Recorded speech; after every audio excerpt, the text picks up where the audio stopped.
Президент Садыр Жапаров Ысык көл районунун Булан Соготту айылындагы ат майданында көкбөрү боюнча клубтар аралык биринчи дүйнө кубогун ачты. Мамлекет башчысы көкбөрү оюну бүткүл дүйнөлүк көчмөндөр оюндарынын программасына кирип, эл аралык деңгээлдеги спорттун түрү экендигин тастыктаганын, оюндун географиясы кеңейгендигин эске салды. Бул оюндар эл журтка, меймандарга эстен кеткис маанай гана тартуулабастан эл аралык ынтымакты бекемдөөгө да чоң салымын кошот деген ишеничин билдирди. Кыргыз эли өзүнүн нарк насили, үрп адаты, каада салты менен эл болуп, улут болуп сакталып келген. Ошондон улам улуттук оюндар урпактан урпакка өтүп, көөнөрбөс мураска айланды. Канча кылым өттү, канча муун алмашты. Бирок эзелтен бери ойнолуп келген кыргыздын улуттук оюндары бүгүнкү күндө дагы терең маанисин, таалим тарбиясын, актуалдуулугун жоготкон жок. Көпчүлүктүн жарпын жазып келген көкбөрү дагы кыргыз элинин байыртадан ойлонуп келе жаткан улуттук оюндарынын бири. Кыргызда көкбөрү бул эрендердин эр оюну деп жөн жеринен айтылып калган эмес. Анда карылуу жигиттер тайманбастыгын, шамдагайлыгын, эпчилдигин көрсөтүп, эл оозуна алынып, аты алайга, даңкы далайга жеткен. Кыргыз эли бүгүн да андай жигиттерден куру эмес. Чындыгында эле бул эрендердин эр оюну улакчылардан чапчаңдыкты, намыска бектикти, карандай күчтү талап кылат. Демек, көкбөрү эрки күчтүү, эч нерседен жалтанбаган, эл жерин коргоого ар дайым даяр турган жоокерлерди өстүрүп турат. Кезинде залкар жазуучу Чыңгыз Айтматов агабыз эрендердин эр оюнун мурас калтырып кеткен ата бабаларыма кулдугум барабы деп бекер жеринен тамшанбаган чыгар. Көкбөрү оюну жүрөгүндө жалыны бар жаштарды команда менен иштөөгө, учуру келгенде чукул чечим кабыл алып берүүгө, чыдамгайлыкка, эрктүүлүккө, атуулдукка тарбиялайт. Учурдан пайдаланып, ушундай мааниси терең көкбөрү оюнунун андан ары өнүктүрүүгө, кеңири жайылтууга салым кошуп жаткан улакчыларга, алардын машыктыруучуларына, карагылды какжарган калыстарга, улуттук спорт тармагынын жалпы кызматкерлерине жана күйөрмандарга терең ыраазычылык билдиремин. Министрлер кабинетинин төрагасы Акылбек Жапаров министрлердин санариптик өнүктүрүү боюнча орун басарлары үчүн санариптик трансформация доорундагы мамлекеттик башкаруу тренингинин алкагында өлкөдөгү санариптик трансформациянын бардык катышуучулары жетекчилик тарабынан кабыл алынган чечимдерди талкуулабай аткарышы керектигин белгиледи. Учурда өлкө жетекчилиги санариптик мүмкүнчүлүктөрдү киргизүү боюнча бир топ иштерди жүргүзүп жатат. Ушуга байланыштуу мен баарын талкуулап, айыптабай көрсөтмөлөрдү аткарууга чакырам. Болбосо жумушуңузду таштап, жогорку кеңештин депутаттыгына талапкерлигиңизди койсоңуз болот, деди ал. Бүгүн 14 августта жогорку окуу жайларына абитуриенттерди тандоонун жана кабыл алуунун 5-туру башталды. Бул тууралуу Билим берүү жана Илим министрлигинин басма сөз кызматынан билдиришти. Абитуриенттерди каттоо 16 август күнү саат 14:00 аяктайт. Жогорку окуу жайларына кабыл алуунун 1, 2, 3 жана 4 турунда жалпы 21.750 абитуриент кабыл алынды. Эскерте кетсек, 2023-2024 окуу жылына карата жогорку окуу жайларына тандоо абитуриент онлайн автоматташтырылган маалыматтык системасы аркылуу 4 тур менен жүргүзүлөт. Абитуриенттер жогорку окуу жайдын жайгашкан жерине барбай эле электрондук формада арыз бере алышат. Бишкектеги бардык диний объектилер текшерилүүдө. Бул үчүн атайын шаардык казият тарабынан комиссия түзүлгөн. Муфтияттын басма сөз кызматынан билдиришкендей, анын алкагында диний окуу жайлардын жана мечиттердин имарат жана жер участогунун документтери, санитардык жана өрт коопсуздугунун корутундулары, тазалык жана окуу программалары каралып чыгып, тиешелүү тапшырмалар берилип жатат. Баарына маалым болгондой, өкмөттүн диний объектилерди текшерүү боюнча атайын токтомо чыккан. Ошонун негизинде биз Ордо кааладагы жалпы диний окуу жайларга, мечит, медреселерге эскертүү бергенбиз. Бүгүндөн баштап комиссиянын курамы менен бүт диний объектилерди текшерип келе жатабыз. Текшерүүдө даярдыгы жок кайдыгер караган жетекчи, имам хатиптерге тийиштүү чаралар көрүлүүдө, деди казынын орун басары Талантбек Темирбаев. Эскерте кетсек, бул текшерүү иштери Бишкек шаардык мусулмандарынын казысы Шакир Ажы Маматовдун тапшырмасына ылайык ишке ашууда. 2023 жылдын январь-июнь айларында Кыргызстандын тышкы соода жүгүртүүсүнүн жалпы көлөмү 6 миллиард 705 миңондон 5 миллион долларды түздү. Бул тууралуу Улуттук статистикалык комитетинен билдиришти. Маалыматка ылайык, бул 2022 жылдын тийиштүү мезгилине салыштырмалуу 31,1%га көп. Ошол эле учурда товарлардын импорты 30,3%га, экспорт 34,6%га өстү. Ушул эле аралыкта Кыргызстандын ЭЭПке мүчө мамлекеттер менен өз ара соодасынын көлөмү 1995,7 миллион долларды түзүп, 2022 жылдын январь-июнь айларына салыштырмалуу 6,6%га кыскарды. Товарлардын экспорту 0,4%га өсүп, ал эми товарлардын импорты 9,5%га кыскарды. Бул мезгилде республиканын өз ара соодасынын эң чоң үлүшү Россияга 66,3% жана Казакстанга 31,4% туура келет. Үчүнчү өлкөлөр менен сооданын көлөмү 4709,8 миллион долларды түзүп, 2022 жылдын январь-июнь айларына салыштырмалуу 58,2%га өстү. Бишкек мэриясында Кыргызстандын куруучуларынын күнүнө арналган салтанаттуу иш-чара болуп өттү деп билдирет муниципалитеттин маалымат кызматы. Бишкек шаарынын мэринин биринчи орун басары Мирланбек Байгончоков шаардык муниципалитеттин курулуш тармагында иштеген. Түзүмдүк бөлүмдөрүнүн жетекчилерин жана кызматкерлерин кесиптик майрамы менен куттуктады. Салтанатта өзгөчөлөнгөн кызматкерлерге мэрдин биринчи орун басары Бишкек мэриясынын ардак грамоталарын, ыраазычылык каттарын, ошондой эле Бишкек шаарынын мэринин ысымы жазылган сааттарын жана Бишкек шаарынын мэриясынын күмүш төш белгилерин тапшырды. Мирланбек Байгончоков куттуктоо сөзүндө аларга кесиптик тармагында ийгиликтерди, бекем ден соолук жана үй бүлөлүк бакубатчылык каалады. Шаар мэринин биринчи орун басары белгилегендей, куруучулардын талыкпаган эмгегинин аркасында Борбор калаада жаңы жолдор, көпүрөлөр жана жаңы социалдык объектилер курулуп жатат. Ал өлкөнүн жана Бишкек шаарынын өнүгүшүнө куруучулардын зор салымын өзгөчө белгиледи. Жарандарда транспорт каражатына, турак үй, батир жана үй жанындагы жер участогуна салыкты өз мөөнөтүндө төлөө үчүн 2 жума калды. Бул тууралуу мамлекеттик салык кызматы эскертет. Ушуга байланыштуу мамлекеттик салык кызматы транспорт каражаттарынын, турак жай жана жер үлүшүнүн ээлерин калган убакытты пайдаланууга жана өздөрүнүн салык милдеттенмелерин аткарууга жетишүүгө чакырат. Салыктарды каалаган банк мекемесинин кассаларынан, почта бөлүмдөрүнөн, ошондой эле төлөм пост терминалдарынан, мобилдик жана интернет банкинг, төлөм карталары же башка перифериялык түзүлүштөр аркылуу төлөөгө болот. 1 сентябрга чейин төмөнкүлөрдү төлөө керек. Транспорт каражатына салык, турак жай жана батирге салык, үй жанындагы, коро жай жанындагы жана бакча жер участоктарына салык. Калькулятор салык KG сайтынан салыктын суммасын өз алдынча эсептеп алууга болот. Салыкты өз убагында төлөбөгөндүгү үчүн жеке жактарга 1000 сом, юридикалык жактарга 5000 сом суммасында айып каралган. Толук маалыматты жергиликтүү салык органдарынан, ошондой эле 116 номерден же салык кызматынын сайтынан алууга болот.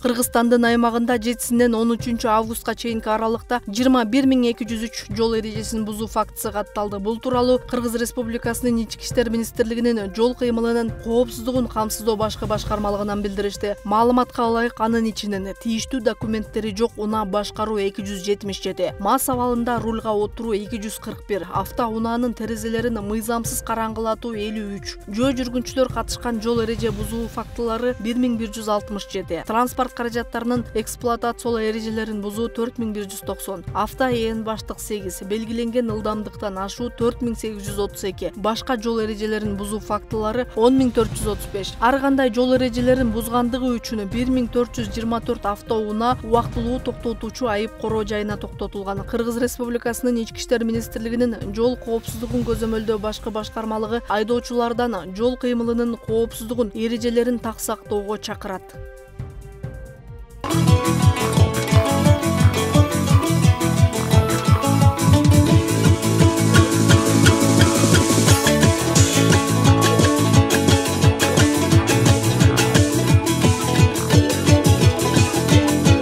Улуттук маданиятты дүйнөгө таанытуу, тагыраагы көчмөн маданиятынын салтын, наркын даңазалоо, дүйнөлүк көчмөндөр модасы фестивалынын көздөгөнү. Бул иш-чара 5 жылдан бери дүйнөлүк деңгээлде өтүп келет. Кол өнөрчүлөрдүн, дизайнерлердин эмгектерин чет өлкөлөргө жайылтуу иш-чаранын максаты болгондуктан быйыл буга Кыргызстан кызуу даярданган. Ага 20га жакын мамлекеттен катышуучулар келишкен. Уюштуруучу Назира Бегим мода индустриясын ар тараптан изилдегенин жана бул долбоордун негизинде чоң ийгиликке жеткендиктерин белгиледи. Эми акырындык менен баягы Кыргызстан кичинекей мамлекет да, дүйнөлүк аренага чыгарыш үчүн көп убакыт талап кетет экен, көп күчтөр талап кылынат экен. Биз 5 жылдын ичинде, аз убакыттын ичинде ушундай чоң ийгиликке жетип атабыз. Бул абдан чоң жетишкендик, башка өлкөлөргө салыштырмалуу биз мына кыйла мыкты жетишкенге жеттик. Себеби буга чейин башка өлкөлөрдө 15-10 жылдап иштеп, ошо мода индустриясында иш алып баргандар бар. Бирок биз чилик ийгиликке жете элек азырынча эч ким. Ошол себептүү мен мактаналам. Эгерде ушул темпте кете турган болсок, биз мындан дагы бийик нерсеге жетебиз. Жыл сайын фестиваль үчүн атайын тема коюлат. Бул жылы катышуучулар улуу жазуучу Чыңгыз Айтматовдун 95 жылдыгына карата коллекцияларды даярдашкан. Аларды образдуу деңгээлде көрсөтүүгө аракеттенишип, биринен бири өтүп, калыстар тобунун мүчөлөрүнө көрсөтүп түшүндүрүп жатышты. Невероятная концентрация и тонко пойманный человеческий эмоции. Коллекция по произведению «Ранние журавли». Там есть... Жаш дизайнер Малика Уланбек кызы бул фестивалга алгачкы жолу катышып жатат. Ал күнүмдүк кийимдердин модасы эмес, авангарддык стилдеги чеберчиликти жактырат. Демек каармандардын кийимдерин фантазиясы менен иштеп чыккан. Чыңгыз Айтматовдун «Кылым картар бир күн» деген романына байланыштуу. Ал деген жана жуан-жуандардын биздин элде ошо басып, жоламандын башаламандык болгону жана төөнүн терисин алып, ошондо адамдардын башына кийгизип, алардын аң сезимин алып салган. Ошол нерсени жоламандын жана Найман эненин образын, алардын кыйналгандыгын, ата тегин унуткандыгын мен ошону өзүмдүн костюмдарым аркылуу чыгарууну чечтим. Амстердамдан келген эл аралык Афию модалар жумалыгын өткөрүүчүлөр уюмунун жетекчиси Айдын Ачыктын бул фестивалга келүү вазифасынын ролу чоң. Ал калыстар тобунун мүчөсү гана болбостон, өз уюмунун атынан жеңүүчүлөргө чет өлкөлөрдөгү мода жумалыктарына атайын жолдомо да тапшырды. Ал мода секторунун өнүгүүсүнө шарт түзүп, жаш дизайнерлерди шыктандырып жаткандыктарын айтат. Herkese merhabalar, ismim Aydın Açık, Amsterdam'dan geliyorum ama aslen Türk'üm. Ben İstanbul Moda Haftası'nın, Kapadokya Moda Haftası'nın, Mardin Moda Haftası'nın... Barыңыздар саламатсыздарбы? Амстердамдан келдим. Бирок түркмүн. Аты жөнүм Айдын Ачык. Мен Истанбул, Каппадокия, Мардин жана жаңы жаш дизайнерлердин мода жумалыктарын өткөргөн кишимен. Бир жылда 12-ни өткөрөбүз. Дүйнөдө эң көп мода жумалыгын демилгелеген уюштуруучуларданбыз. Уюмубуздун аты Афею. Бул Азия, Африка, Америка мода жумалыгын бириктирген уюм. Максатыбыз дүйнөдөгү бардык жаш дизайнерлерге бир эшик ачуу, аларды колдоо. Андыктан өлкөлөргө барганда бир жылда бир жолу Казакстандан, Кыргызстандан, Өзбекстандан, Түркиядан, Түштүк Африкадан жаш дизайнерлерден 3-тү тандайбыз. Аларды бардык иш-чараларыбызга чакырабыз жана акы албайбыз. Өнүгүүсүнө шарт түзүп, мода секторунда өнүгүүсүн колдойбуз. Тажрыйбалуу дизайнерлерди да иш-чараларга чакырып, жаштарга жол көрсөтүшүнө өөлгө болобуз. Bunun yanı sıra gelişmiş, kendini ispatlamış büyük tasarımcıları da ekibimize kataraktan коллекцияларда улуттук, байыркы эпостор жана чыгармалардагы унутулуп калган кийимдерге көңүл бурулуп, эпикалык жагдайда өнүгүү этаптарынын көрсөткүчтөрүнүн өскөндүгү даңазаланды.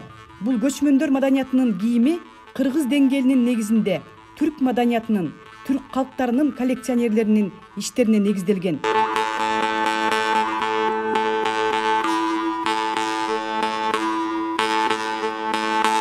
Биз ушул стилди, трендти бердик. Мурун этникалык кийим, улуттук кийим деген түшүнүк болчу да. А биз изилдеп, түбүндө кыргыздын салттуу кийимдерин изилдеп, биз заманга батташтырып чыгарып, дүйнөгө жайып атабыз. Биздин жасаган иш-аракеттерибиздин артынан Кыргызстанда кыргыздын салттуу улуттук кийимдерин стилдештирип кийсе болот экен деген түшүнүк пайда болду. Биз ошону жайып, көрсөтүп, мактанып, бир гана Кыргызстанда эмес, ошо мен жогоруда атап кеткен 50 мамлекетке көрсөтүп атабыз. Мода индустриясына, дегеле дизайнерлердин иштерине мамлекет тарабынан көңүл бөлүнбөй калган. Тармакты өнүктүрүп, бул иш-чараны кийинки жылдары жогорку мамлекеттик деңгээлде өткөрүүнү Маданият, маалымат, спорт жана жаштар саясаты министрлиги колго аларын убадалады. Клара Кудайбергенова, Бишкек, Кыргызстан.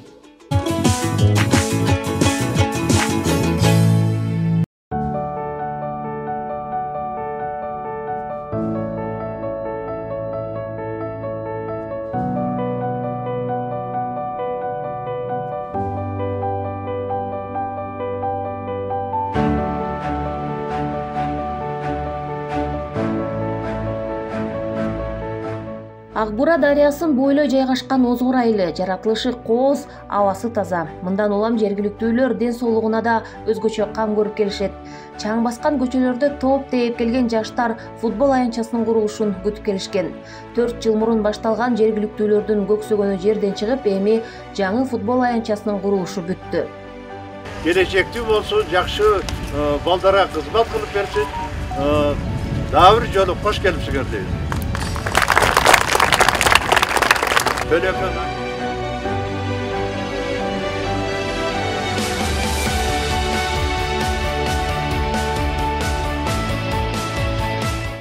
курулушту абдан көп күткөн Озгур айылындагылар. Анткени өзүңөр билгендей, бизде эч качан бул жерде спорт аянтчасы болгон эмес. Ушул биринчи жолу курулуп, баардыгына шаң болуп атат бүгүнкү күндө. Андан сырткары жаштарды бириктире турган жер кылтабыз бул жерде. Бүгүн ушул Төлөкөн айыл өкмөтүнө караган баардык айылдарды чакырып, турнир өткөзүп атабыз. Турнирде ушул сөз түрдө акчалай тараптан кубок кылып, элдин баарын чакырып, ачуу азем уюштурдук. Жаңы спорт аянтчасы жергиликтүүлөргө кубанычтуу жаңылык болду. Анткени мурда футбол аянтчасы жок айылдын спорт сүйүүчүлөрүнө, коңшу айылдарга 20 чакырым алыстыктагы шаарга чейин келип топ тээп ойноп кетишчү. Ал бир топ убаракерчиликтерди жараткан. 3-4 жыл мурун аракет кылып, спорт аянтчабыз өзүнчө спорт аянтчабыз болсо деп аракет кылып жүргөнбүз. Ошол убакыт өтүп, белгиленген адамдардын жардамы менен, спонсорлордун жардамы менен ушул иш-чара бүгүнкү күнгө ишке ашып отурат. Негизи бул ишке ашкандын себепчилери дагы көп. Өзүбүздүн тургундардын арасынан, Озгур айылынын тургундарынын арасынан, ошондой эле Озгур айылынын тургундарын Москвада иштеген, Россия жергесинде иштеп жүргөндөрдүн арасынан дагы салым кошкондор көп болду. Футбол аянтчасынын курулушун баштаган демилгечи топ алгач демөөрчүлөрдү тартып, эң керектүү болгон шаймандарын алып башташкан. Эл өкүлдөрүнөн тартып жергиликтүүлөргө чейин колдоо тапкан аянтчанын курулушу пайдаланууга берилди. Жергиликтүүлөрдүн демилгесин колдогондор чыгып, өз жардамдарын беришти. Озгур айылынын ушул спорт аянтчасына салым кошконго себепкер болуп калдык. Өзүм буга чейин спорт чөйрөсүндө да жүргөнмүн, спортты өзүм колдойм. Мына айылдан чыгып келаткан жаш балдарды, спортсмендерди ар дайым колдоп келебиз. Ошонун бир себеби да ошол болду. Ушул тааныштарым келип айткандан эч ойлонбостон сразу макулдугун берип, колуман келген жардамымды бердим. Ушул 30 жылдан бери Озгур айылында ушундай бир спорт аянтча ачыла элек экен. Ошону көптөн бери элдин өзүнүн санасы бар экен, өздөрүнүн үмүттөрү бар экен.